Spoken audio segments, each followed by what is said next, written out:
El ministro del Interior decía, Avelino Guillén. Ministro, buenas noches, ¿cómo está? Buenas noches, señor Chinche. Primero, antes de hablar del tema de Bruno Pacheco, que merece, creo yo, algunas explicaciones de parte del Poder Ejecutivo, quisiéramos comenzar por el tema de la vacancia presidencial. Hay una moción que ya ha sido presentada, hay 29 congresistas que la respaldan, hay una movilización o varias movilizaciones, convocatorias, piquetes que se anuncian en diferentes zonas de la ciudad e incluso del país. ¿Cuáles son para usted o cuáles son para el gobierno las motivaciones reales de esta moción? Bueno, en primer lugar, quienes no aceptaron la derrota electoral son quienes ahora han planteado la vacancia presidencial, sin ningún sustento. En base a apreciaciones subjetivas, califican a este gobierno como incapaz, califican al presidente Castillo como incompetente, sin verdaderamente cumplir con lo que establece la Constitución. Entonces, para nosotros esta es una estrategia que empezó el 28 de julio, desde el preciso momento que juramentó el presidente Castillo. No aceptaron la derrota electoral, alegaron fraude, plantearon cientos de recursos de nulidad, todos fueron desestimados por el sistema electoral y acto seguido, una vez que se inició el gobierno, no pasó ni una semana y ya estaban hablando de vacancia. En una semana ya estaban exigiendo respuestas y que el gobierno solucione problemas que se vienen arrastrando hace muchos años.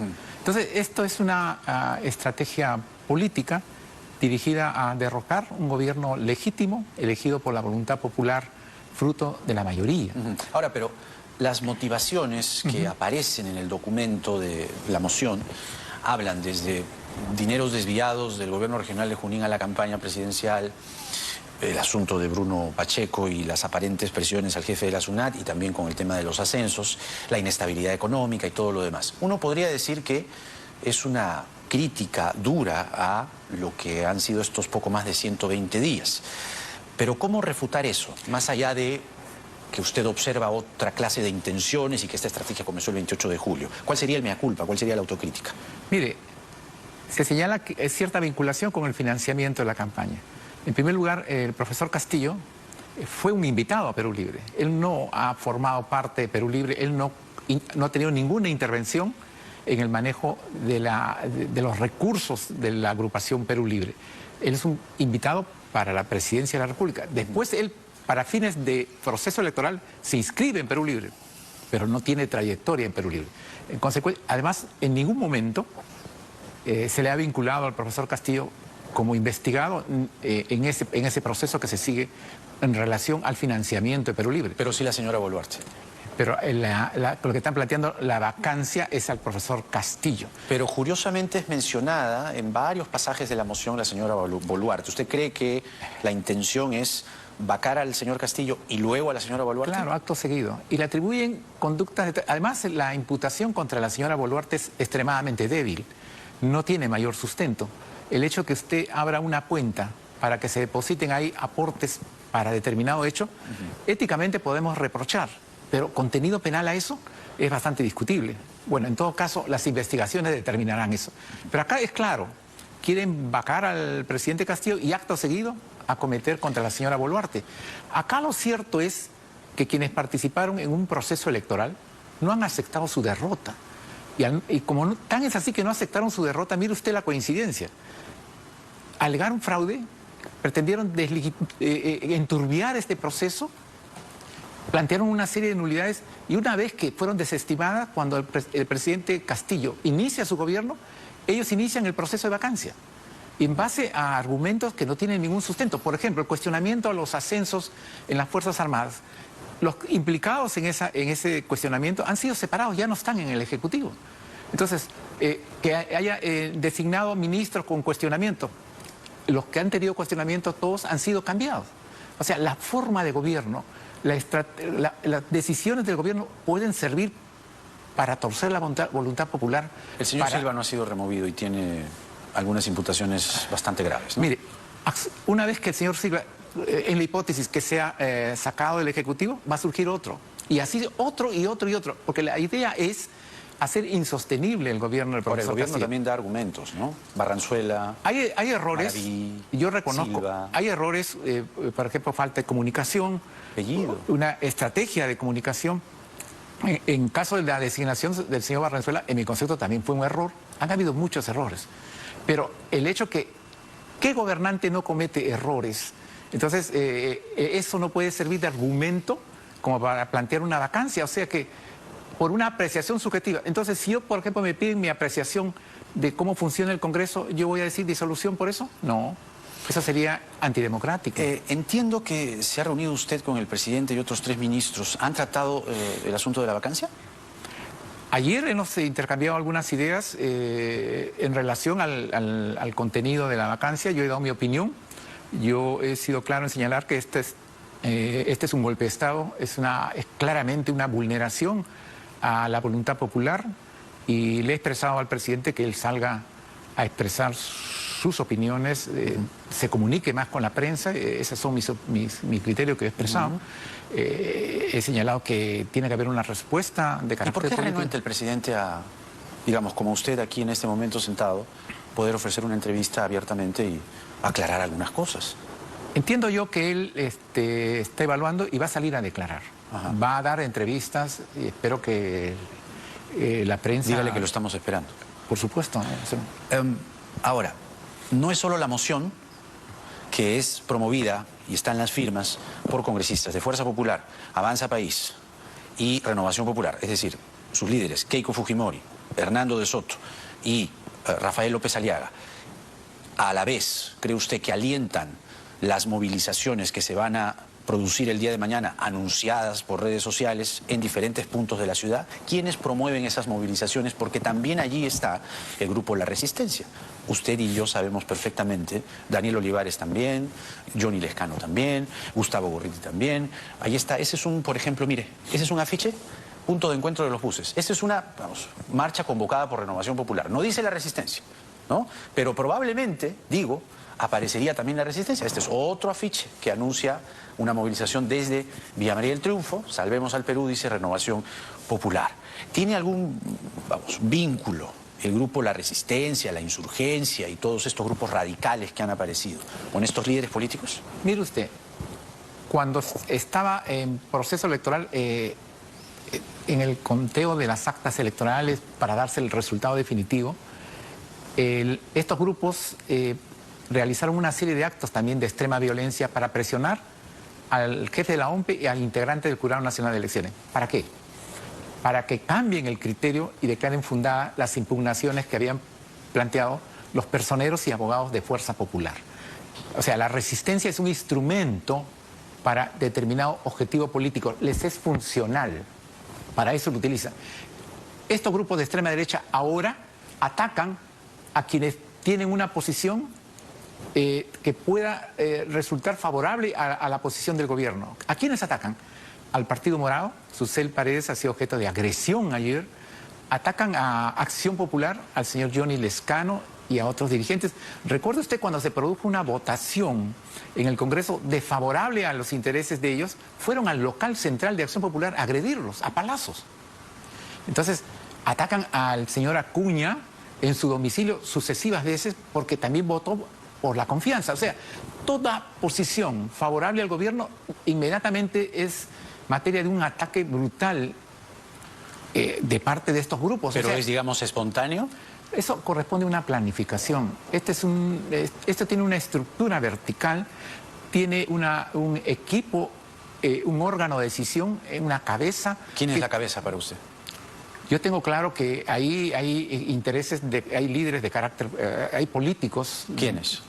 Yo creo que, por ejemplo, ahí la señora Keiko Fujimori tiene que dar una explicación al país, ¿no? Porque yo estoy seguro que si ella reflexiona y dice basta ya de esto, esto se paraliza. O sea, la ola de violencia. Yo estoy de acuerdo. Usted dice que la señora Fujimori alienta. Yo no digo que promueve a la aliente, pero yo resistencia. le digo que ella tiene que dar una explicación, porque son grupos vinculados al fujimorismo. Y en el fujimorismo, usted hasta para pararse y aplaudir tiene que pedir permiso. No tienen libertad absolutamente para nada. ¿Usted cree que tienen iniciativa para tomar este tipo de acciones sin consultar? La resistencia para usted consulta con Keiko Fujimori, con López Aliaga. Lo que yo tengo claro es que esto no es espontáneo de un grupo de jóvenes que aparecen ahí. Esto corresponde a un plan. Mire usted, atacan al señor Lescano y le dicen: traidor, te has reunido con el profesor Castillo. Nadie sabía de esa reunión. Esa reunión fue en Palacio de Gobierno. Ni siquiera yo, como ministro de Interior, sabía de esa reunión. ¿Y cómo sabían ellos? Estaba en la agenda palaciega, en la agenda de Palacio. Pero que se haya realizado o no, lo han esperado en su casa. Ajá. Ya. Ahora, le decía de las marchas porque hemos mostrado los afiches, las convocatorias, y son varios puntos de Lima, y también hay una marcha mañana por el 25 de noviembre, del Día de la No Violencia contra la Mujer, en el centro de Lima, el Paseo de los Héroes. La convocatoria es a las 3 de la tarde en la Plaza San Martín, y probablemente allí se crucen estas dos movilizaciones. Está claro que quienes alientan una marcha contra el machismo y el fascismo, Día de la No Violencia contra la Mujer o contra la violencia de género, no están en la vereda opuesta de la resistencia, la insurgencia y todos estos grupos. Entonces va a haber protección policial, custodia policial para lo que estamos cuidar es intentando llegar a un acuerdo con la marcha por el Día de la No Violencia a la Mujer para que cambien su desplazamiento, en todo caso no tengan ningún tipo de acercamiento con el meeting que ha organizado el señor López Aliaga. Él tiene derecho a expresarse, a convocar una manifestación. Nosotros más bien,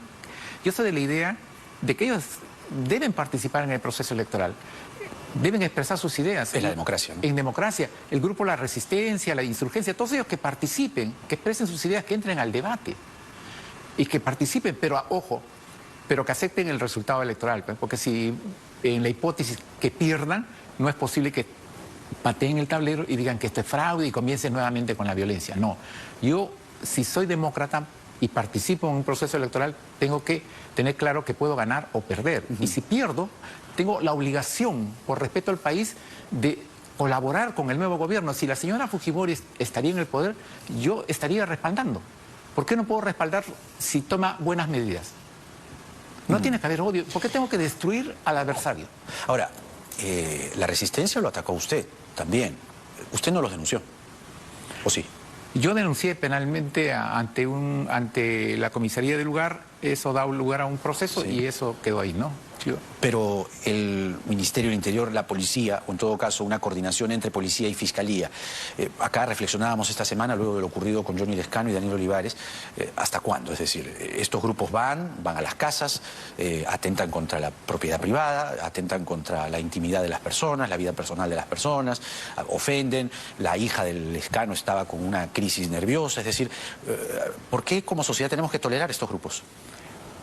Sí, pues es verdad. Yo creo que la Fiscalía tiene que tomar medidas urgentes e impostergables. O sea, el sistema judicial tiene que dar una respuesta y demostrar que en el Perú no existe impunidad, ¿no? Porque si yo cometo un hecho delictivo, tiene que haber una respuesta de carácter penal, tiene que haber una sanción. Eso no puede dar la impunidad. Porque esto, por ejemplo, si usted analiza, está yendo en escalada. Cada vez es más agresivo. Por lo mismo. Por lo mismo, o sea, ahora han ingresado a una casa y han llegado a la agresión física al señor Lescano. Sí.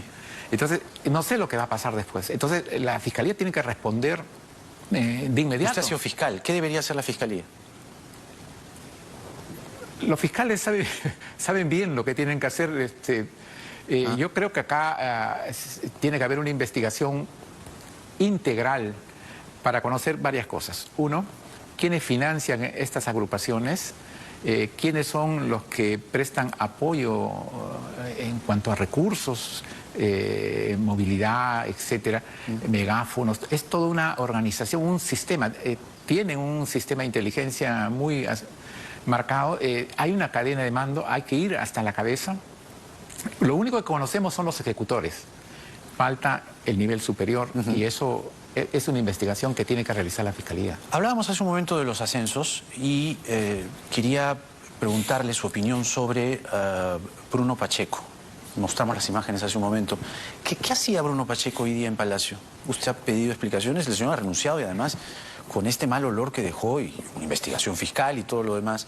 ¿Cómo vuelve a Palacio de Gobierno? ¿Cómo ingresa a Palacio? Yo no conozco las razones por las cuales él ha ingresado a Palacio de Gobierno.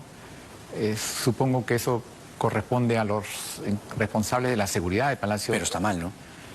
Yo pienso que él, una vez que ya ha renunciado, ya no tiene por qué ingresar a No las tendría sedes, por qué haber ingresado. salvo que tenga que recoger algún efecto personal, pero acompañado de personal de Palacio de Gobierno. O sea, eso ocurre, ¿no? Cuando yo dejo de trabajar en un sitio y, por ejemplo, me olvidé... Además, ¿de qué manera, no? Salió. Así es. Los dineros y todo lo demás. Ese es un hecho que tiene que investigarse y esclarecerse debidamente. La Fiscalía tiene la obligación de hacer una investigación seria, objetiva e independiente. Entonces...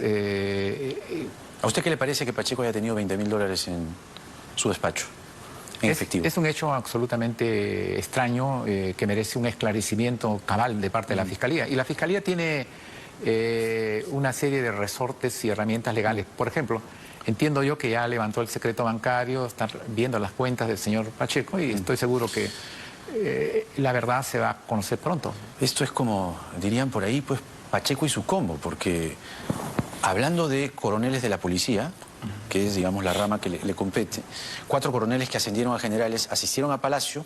Las visitas fueron durante 2 días. Estaba Bruno Pacheco, estaba el exministro Ayala. Se trata del coronel Manuel Rivera López, uno de los identificados. Esa reunión se produjo justo cuando se había iniciado el proceso de ascensos en la Policía Nacional y Rivera fue uno de los 25 coroneles que ascendió. ¿Qué explicación tiene usted? En todo caso, quienes tienen que dar la respuesta son los coroneles que han ascendido, pero yo no determino quién asciende o no. Yo tengo que respetar la institucionalidad. ¿Pero nota algo irregular aquí? Yo no conocía esa noticia y además eso corresponde evaluar a los estamentos de la Policía Nacional. Conociendo lo que ha ocurrido con el señor exministro de Defensa Ayala, con mucha mayor razón yo no puedo tener ninguna injerencia, ninguna intromisión en el proceso de ascensos en las fuerzas policiales. Pero sí hay, digamos, una representación política. El ministro del Interior es el representante político de la Policía Nacional. Entonces, claro, alguna explicación debe haber. Nosotros hacemos una revisión de los propuestos y ninguno de los propuestos tenía un cuestionamiento como para descalificarlo. ¿Y este señor Rivera, que entró a Palacio? No conozco si hubiera tenido un cuestionamiento, yo le hubiera expresado al señor presidente que este señor, en mi concepto, no pasaba.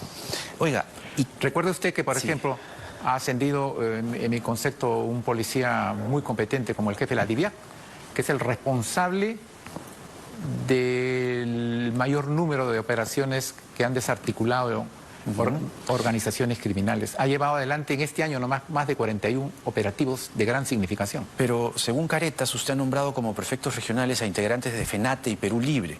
Son funcionarios que, según esta revista, se encuentran ligados al Movadef, cercanos a Vladimir Cerrón. Incluso se identifica, por ejemplo, al señor Reatito Guillermo, que ha sido designado prefecto en Moquegua, y en su historial tiene hechos violentos, como haber protagonizado bloqueos en Moquegua, en la carretera binacional. Yo no hago esa selección de prefectos. ¿Ya? Hace una dependencia del Ministerio del Interior y yo doy cuenta al presidente. El presidente es el que toma la decisión. ¿Pero qué le parece? Por ejemplo, se le ha mencionado un caso, hay varios. Si hay cuestionamientos en cuanto a la elección de los prefectos, eso se puede solucionar fácilmente.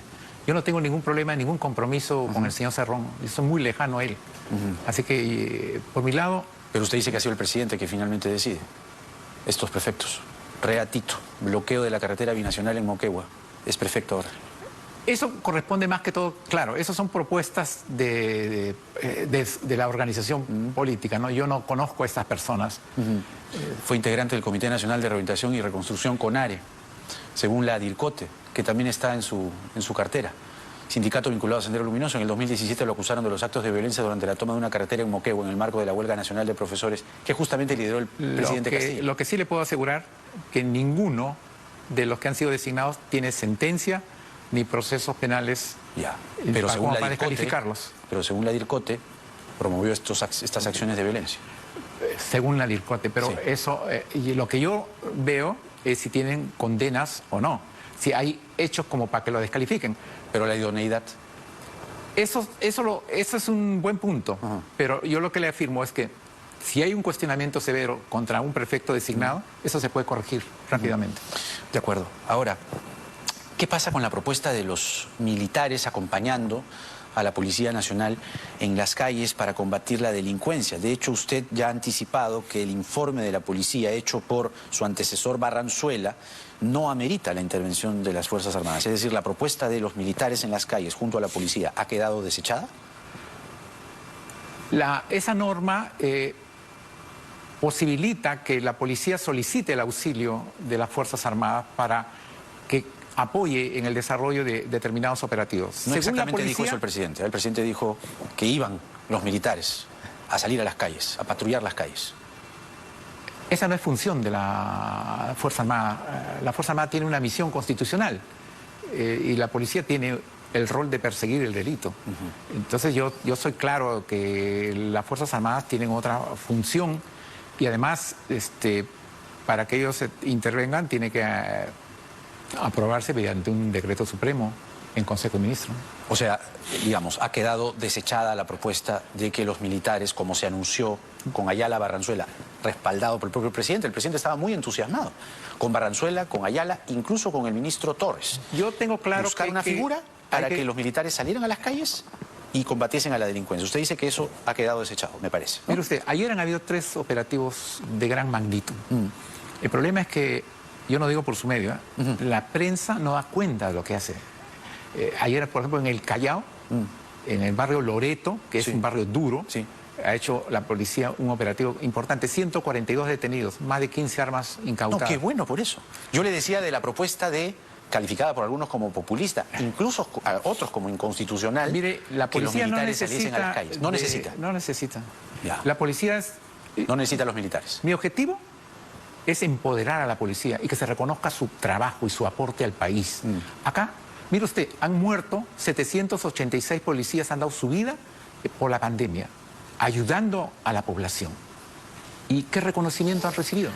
Pero entonces, para cerrar el tema, porque hay otro asunto hablando de la policía, para cerrar entonces el tema y zanjarlo, lo de los militares no va. La norma permite que la policía solicite el auxilio. Mientras la policía considera que no requiere, entonces... Ahí queda. Ahí queda. Mire lo que ha pasado en Puno. En Puno, hablando de empoderar a la policía, parece que acá se les ha ido la mano y mucho. Sí. Un periodista de la República, tenemos las imágenes, ahí están. El periodista Liubomir Fernández ha sido agredido físicamente y además enmarrocado por la policía en Puno. Él estaba cubriendo información sobre la toma de posesión del Colegio Politécnico Huáscar en Puno.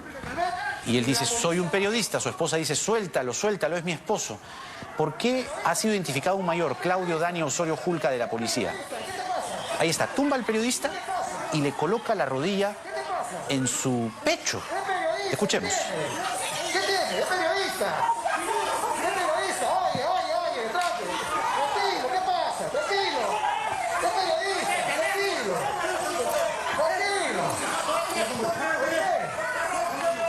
Esto es casi como un George Floyd, ojalá, felizmente no pasó a mayores, pero la acción del policía emulaba a lo que sufrió Floyd en Puno. Esa ¿Qué es una explicación tiene acción usted? que yo repruebo totalmente. Ya. Y Victoria de la Policía va a tomar medidas. Eso se lo digo categóricamente. Ajá.